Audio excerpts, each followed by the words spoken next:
Hello, friends and fellow board gamers. Welcome back to another episode of Board Games with Rob. In this video, I'm going to be giving an overview and my review of a game I recently picked up from the OP, formerly USAopoly. And this is from the designer artist combo of Manny Vega and Sandara Tang. Now, many of you are probably familiar with their work. They brought us Flamecraft not too long ago, and Flamecraft was a wildly popular game, still is. People are uh, really trying hard to get their hands on that game. And you might recognize Sandara's work from Critter Kitchen. She brought us Trinket Trove. She did the artwork for that. And she's back again, and just with as much gorgeous artwork in Tea Witches. So this one, again, from the OP, it combines a lot of different mechanics. It's got some worker placement. It's got a little bit of engine building. It's got a whole heck of a lot of press your luck, and it just combines all of them in, again, another really unique way, as Manny Vega is really well known for doing. So is this as big as Flamecraft? Could it be better? Well, let's go down to the table. Let me talk about it, and then we'll come back here and I'll give you my final thoughts on Tea Witches. So here I've got the components set up for an individual player to kind of show you how the game will progress. And then here after a bit, I will show you the player board and all the different worker placement actions that exist out there. At the beginning of the game, everybody's going to have these tea pups, which I think are just so cute. These are dual layered little boards that you can place your tea in. And I just think they're adorable. If you look, I'll show you the other ones, the different colors that you've got. That's the orange one and the green, and then there's a pink color as well. I think these are just adorable. But those are your workers. And in between rounds 2 and 3, there are 4 rounds to the game. You'll get a third one to take. Now, there are 2 sides to the player board. There is a more advanced side, which only has 1 hex ward here, and then there's a beginner's board that has 3. And these are going to be important here. I'll talk as far as the press your luck aspect of the game, which I'll talk about. And then you have a little prestige token here that will progress over the course of the game towards the end here. When it gets there, you will get one of these tickets, and you can redeem these to take care of one of your loyalty witches, which I'll explain again here in a little bit. And I've got all the teas set out here in a moment. You'll see all these teas out on the board with the fountain aspect of it. And each one of these are all removable so that you can have variable setup at the beginning of the game and place these in different order. At the beginning of each round, there will be a start there'll be a start ability that will trigger for everybody, and at the end of the round each one of these will have an end of round ability. Typically these are all about drawing one of the to go order cards and then allowing you to sell unused tea if you want at the end of the round. So everybody is going to start off the game. This is your storage, and you start off only being able to store 1 tea. Now, you'll see as I explain the worker placement actions how you'll be able to increase that over the course of the game. Everything else is there to store either the upgrades, which will be purchasable, or these toppings, which you'll be able to place these out on the board. But you need these magical containers to be able to hold tea. Now, everybody will start off with a 17 card deck, and this is the whole press your luck aspect of the game. You will start placing cards, and there'll be 3 different types of cards. There will be familiars, which this is a frog familiar. There will be regular witches, which will come in a different variety of covens, and those are colors, or they have a symbol right down there to represent the coven. For example, these are 2 of the same coven. And you will have these nasty witches, and they're in there to make you draw 2 additional cards. They're going to force you to press your luck. So those are the 3 different types of cards that you'll bring. And so you'll start flipping these, and as you flip them, you will fulfill whatever's on the card. So for example, this wants a topping. This one says you can add any one topping that you want. This one is you get to move your prestige immediately. And then you have a decision to make at any time, is to keep going, pressing your luck, or stop. Now, the press your luck aspect of this is once you, like right here, once you once you reveal a duplicate color or coven, then you stop. And any card that doesn't have a hex ward, you're going to have to discard. And then these are the witches that you'll be left with. Now, any tokens that are on witches that you're left with, you then get, and your toppings will have to go onto the board. And these witches are really all about getting you toppings or coins or special abilities, not tea. The tea is what you'll get from the board. And that's the end of the summoning phase of my turn. Now, the player, this is all done simultaneously, and the player who has the most amount of cards will go first. And if there's a tie, which there often is, the person with the highest to-go order, there is a number printed on all of the to-go orders, and everybody will get at least one card at the beginning of every round. The one with the highest number will go first, and then you'll take turns placing these teapups out onto the board. Now, after everybody has done the summoning phase in the player order, everybody will do the service phase. And this is where they will each perform 5 different actions in player order.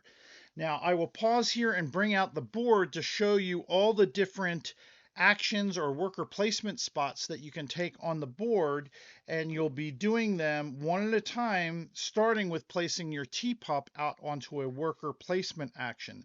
All right, now I've got the board set up here, and in this part of the video, I'm going to be talking about the different sections, the worker placement sections that you have out here available to you. You'll put this out onto the board in any one of these 6 sections, and each section has 3 different areas to perform actions in that section. Now, you'll be picking a section of the board, or a boutique, I should say, and you'll be placing your worker in one of the 3 sections. Now, each one, primarily, they're going to have a number of different actions that you can carry out. Now, actions are general across the board, and they're not specific to the boutique, and I'll talk about that here in a second. But some of these might have a combination of actions, and they may be getting some of these toppings, or it might be just getting toppings. But primarily, you're going to be taking 2 to 3, maybe 1 action. Now, what is an action? That's going to be primarily where you're going to be getting your tea. An action is comprised of a couple different things. Number 1, simply spinning this carousel, which, isn't this amazing? It's the fountain with all these little different bowls in here with the different tea flavors that you have. So spinning this to any particular one tea, that is one action in of itself. Taking a tea and placing it into your teacup, that is an action. And then placing a tea or refilling that teacup into your little worker there, and then taking the tea that was in there and placing it on your board, that is an action. So those are the 3 different types of actions you can take that are general to the whole board. But then once you've performed those actions, you're going to do the action that's specific to the boutique itself. And what's really good is that the game has beneath each boutique a description of what that particular area is going to do. So let's go around the board and I'll talk about those. In this section, in the full moon market, you're going to be able to purchase one of these upgrades, and you're going to have small, medium, and large, and they're either 2, 4, or 6 coins. And these are going to be anything, these you're going to put onto your player board, and they're going to allow you to do anything from conversions to allowing you to place your tea on your board. And you can stack these on your board anywhere. You can rotate them, but once they are on your player board, you cannot move them. That's the full moon market. The celebrity, that's going to be where you can deliver tea to these special witches that are out there, and they're going to have their own requirements. In this case, you've got 2 teas and a topping, but then when you deliver to them, they'll have some kind of a special ability that pops up, or that you're allowed to perform once you make that delivery. So in this case, it would award you with 2 coins and 2 prestige points, and then draw one from your deck, gain its reward twice. And in this particular case, you discard this card. But most of the time, your celebrity witches will be then flipped over and put next to your board in the loyalty section of your player board. We'll talk more about that in a little bit. That is the celebrity Celebrity Crush Boutique. Then you have My Specialties, and here you're going to have 3 different cards that you can purchase, and they're going to be worth 2 prestige if you don't use them. However, they're going to give you special rule breaking abilities. In this particular case, you can move any teapup to an empty pup shop and gain the toppings listed there.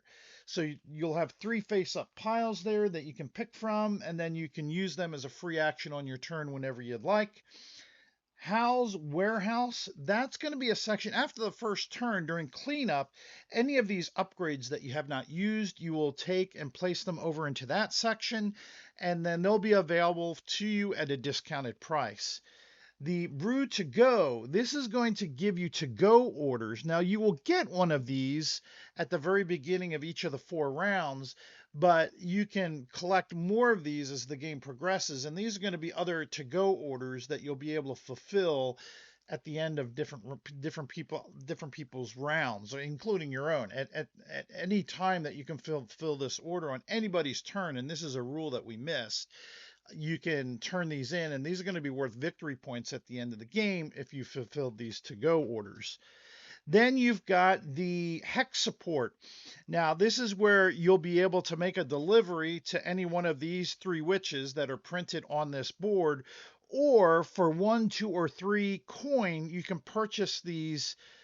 Oh, these are hex special powers that you'll be able to place onto your board in the hex ward area, and then it will present you with a special benefit if you land in that particular area. Now, one of the things that I should point out about the board is that there are 2 sides to the board. You have the advanced section, which only has 1 hex ward available there. And then you've got like the beginner's board, which has 3. Now, regardless of which side you're playing with, when you purchase these hex supports, you'll be able to place them into one of the areas of the board. And then and it would help if I put this right side up, but then if you were to serve a witch in that particular area, you would get the benefits, which are either going to be a coin, a prestige, or in another case, one of both. And I should say that there are some major points if you can get all 3 of these on your player board, ranging from, I believe, yes, 3, 6, or 12 points at the end of the game. So those are the 6 different worker placement sections that you have. And again, you'll be placing, depending upon which one of these 3 spots, you'll be performing a certain number of actions. And they could just be as simple as pulling an upgrade, like I mentioned. Now, these are going to be reserved the first come first serve. So once a teapup is put there, it's going to limit you in the amount of spots that are there for other players to take. However, as you can see here, this one particular spot has an infinity symbol, and any number of people can be located at this particular spot in this boutique. All right, so those are all the different actions that you can take out in the boutiques, and that is all steps 1 through 3. Sending your teapup out, doing your toppings and performing those main general actions, and then activating your specific boutique. After you've done that, that is where you can then serve your witches. Now, one of the things I didn't mention as part of the push your luck aspect, once you're done, then you will remove any familiars and any of your nasty witches, and then drag all these down so that you have only the witches that you have to serve on your during this step. And this is where you would go in, and I don't have room enough for the board, but let's say that you had these teapups out on that main boutique board, and this is the state of your board during this phase of the game. So now I can take turns fulfilling orders. And so let's say that, oh, I want to fulfill this order. Now, the tea that are in your teapups will not disappear during this part of the phase, but you can only use them to serve at most 1 witch at a time. So for example, I could look at this order here and use this orange tea. I would have to spend this one, making it no longer available, to fulfill this order here, which requires the 2 orange teas. I would get 2 victory points, and then this one, which would go over into my loyalty customers section of the board. I turn her face down. And then I could continue serving customers or witches. So this one here requires 1 orange tea and some toppings. And since this doesn't disappear, the tea that's in my coffee pot, here, or my teapup, I could use that orange to serve this one. The only stipulation is I can't use a tea in a teapup twice for one customer. So I couldn't have used that to serve both of these oranges. Now I could spend this to do that one, satisfy that, and then spend these two toppings. And then this one would score me 2 prestige, and then I would serve her, and that would be all that I could serve during my turn. Now, had I the extra toppings to be able to serve this one, because I have one of the teas in this teapup out on my board, I would be able to serve her as well. But maybe, on my next turn, I could spend this teapup, put that out, get some toppings, and then at the end of that turn, be able to satisfy this customer. So each person will then serve their witches, and then the last step on the turn would be to fulfill any to-go orders that they may have. That would end my turn, and then it would go to the next player to be able to serve up their teapup and take their action out on the board using their teapup. And that is how a turn works, how the service turns work in Tea Witches. So that's Tea Witches from the OP. Now, what did I think about it? Let me preface this video by saying that I am more of a heavier Euro gamer. So I like heavier weight games. I like games that have multiple decisions, multiple mechanics, a lot of thinkiness going on. And this one, Tea Witches on Board Game Geek, is rated a 3.2. So it's on the heavier half of the weight spectrum in board games. And that's my cup of tea. No pun intended. No, that's what I prefer about these types of games. So I'm going to be comparing this a little bit to one of the other games from Manny that's gotten a lot of spotlight, and that's Flamecraft. Now, Flamecraft, I don't mean to knock it. I actually owned it. I wound up parting ways with it because it's more of a lighter game, in my opinion. In my game group, I'm going to be more inclined to pull out something like Tea Witches than I am Flamecraft. Now, Flamecraft is great for my family and playing with my children, but we got our use out of that, and it's not something that I just, when I am in a group setting with my friends, I'm more inclined to pull out Tea Witches than I am Flamecraft. Don't get me wrong, Flamecraft, I'm going to get flamed here. Oh, there's a second pun there. Flamecraft is a great game. I had a lot of fun playing it, but my collection can only be so big, and I'm going to find myself pulling out Tea Witches more so than I am Flamecraft. So let me talk about some of the things that I like about Tea Witches. I like the heaviness of it. I like that there's the press your luck. I love that there's these multiple actions that I have to choose from, right? When I go out and I pick a particular action on the board, I've got to make those decisions about, where do I spin the fountain? Where do I pull my tea from? Do I pull tea onto my board? And that's all before I even take the action of the board itself. I've got to decide what action I'm going to do. Am I going to want to take an upgrade? Am I going to want to get a hex ward? Do I want to serve up the celebrities?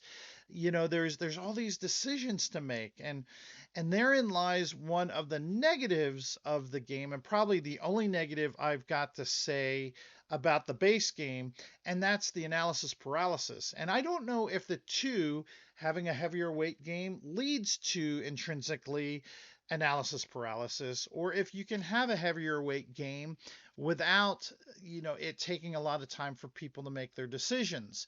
I don't know if the two are mutually exclusive or not, but I found that this game took a long time, and we played it, the first time I played it was at a 4 count, and that's the only player count I've played it at so far. I haven't played it at a smaller play count, so I don't know if 2 or 3 would be much better than 4, but there was a lot of analysis paralysis on this game. Unfortunately, you can't. The position of those T's are going to be important for making decisions about the to-go orders specifically, and where you're going to be wanting to pull in T's on your board. So there's not a lot of forward thinking that you can make on this board. You have to kind of wait until you see what the board state's going to be when it comes to you to be able to plan out your turn. Now, having said that, I'm okay with that because I like heavier weight games. I like games where I'm going to have to make a lot of decisions. But I will say that probably the worst thing about the game was the length of the game at 4 players. Now, outside of that, I love this game. I rate it an 8.5, which is very high for me. I had a lot of fun with it, and it's one that I'm going to want to get out more and more, and one that I'm definitely going to keep in my collection. I like all the different decisions that I have to make. I love the artwork. I love Sandara's artwork with this. You know, at first she was well known for the dragons. Now we've got these witches and familiars, and the artwork is just gorgeous. The components are wonderful. Those dual layer boards and those teapots. Oh, they're just so adorable. And having that little recession in there for the tea. Now, I will say another knock on the game, but this is for the deluxe upgrades.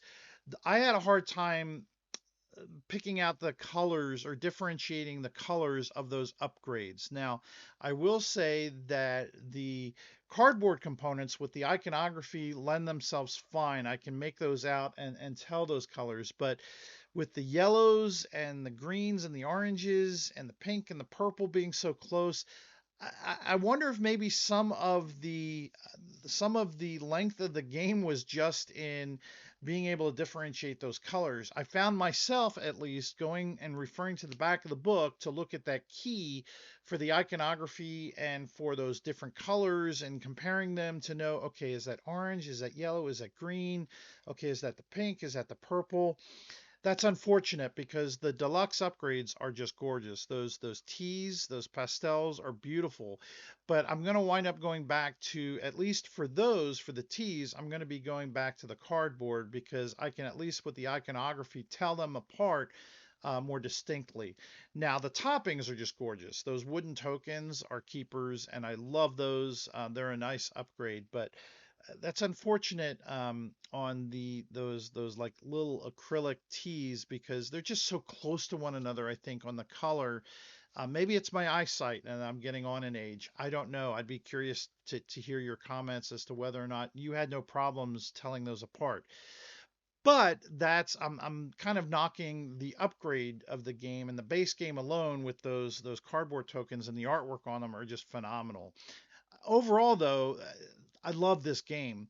I love all the decisions that it lends to. I love that mechanic or the fountain and being able to rotate that and the little bowls, the fountain bowls that you have where you put all the different teas in.